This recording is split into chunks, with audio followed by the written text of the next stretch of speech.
The debate that seems to be missing from this is, and this was actually mentioned by the ambassador, was what possible motive might have triggered Syria to launch a chemical attack at this time in this place. The Syrians are winning.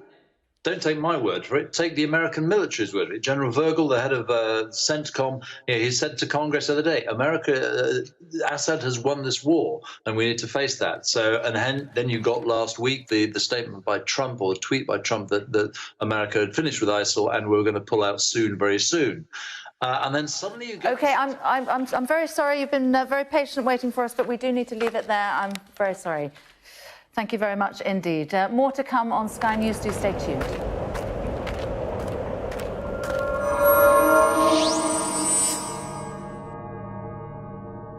This is Dan Dix here, reporting for Press for Truth.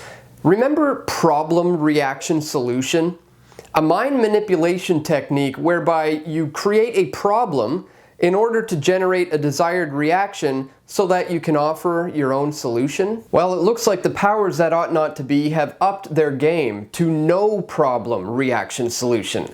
Because all that is necessary now is for the mere perception of a problem in order to generate a reaction so that they can offer their solution. Case in point is the alleged chemical attack that's been launched in Syria and blamed on the Assad regime in an effort to invade that nation under the guise of a humanitarian mission. This just out today.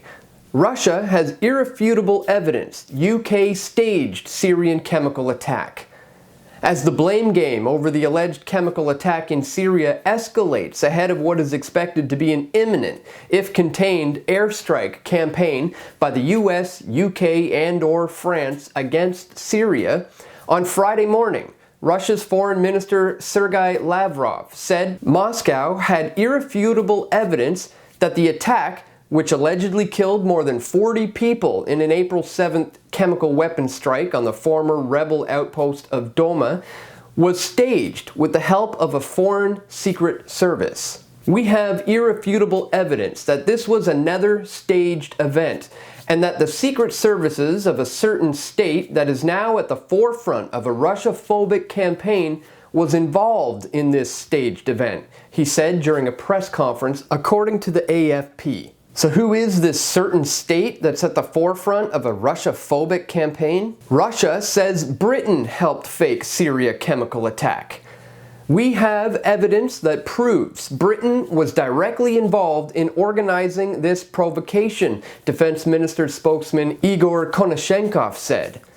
Konashenkov said that Russia knew for sure that between April 3rd and 6th, the White Helmets, a group which helped civilians in opposition-held territory in Syria, were under severe pressure, specifically from London, to produce as quickly as possible this pre-planned provocation. So first, they poisoned a double agent and his daughter in an attempt to blame Russia. Or did they? Ex-Russian spy Sergei Skripal is no longer in critical condition, and doctors say he's responding well to treatment. His daughter Yulia made her first public comments on Thursday, saying she was getting stronger by the day.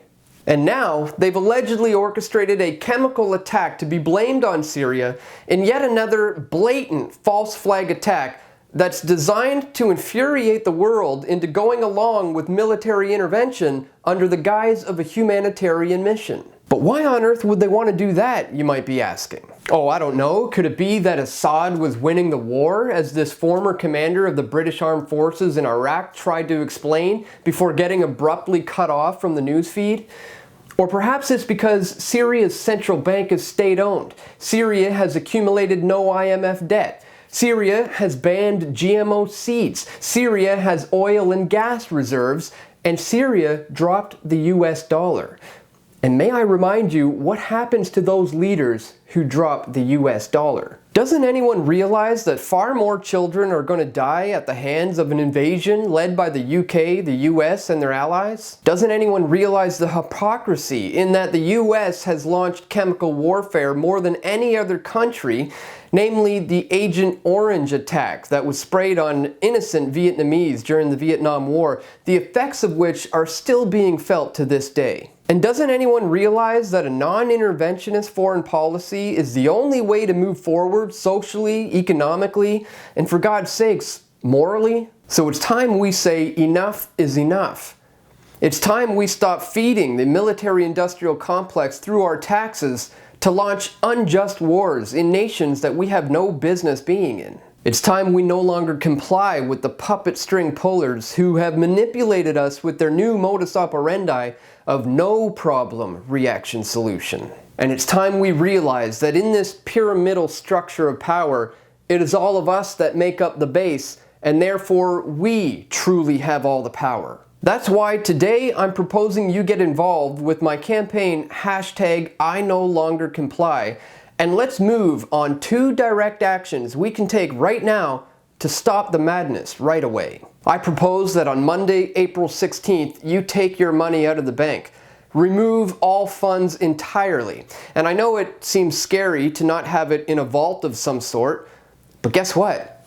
It's not. It's just numbers on a screen, and they're going to disappear quickly. So don't get left behind as we create a good old-fashioned run on the banks. And whatever you do at the end of this month, do not file your taxes. Stop giving another penny to these manipulative thugs, and don't fear them coming after you, because they can't come after all of us when we do this on a global level. Share this call to action now.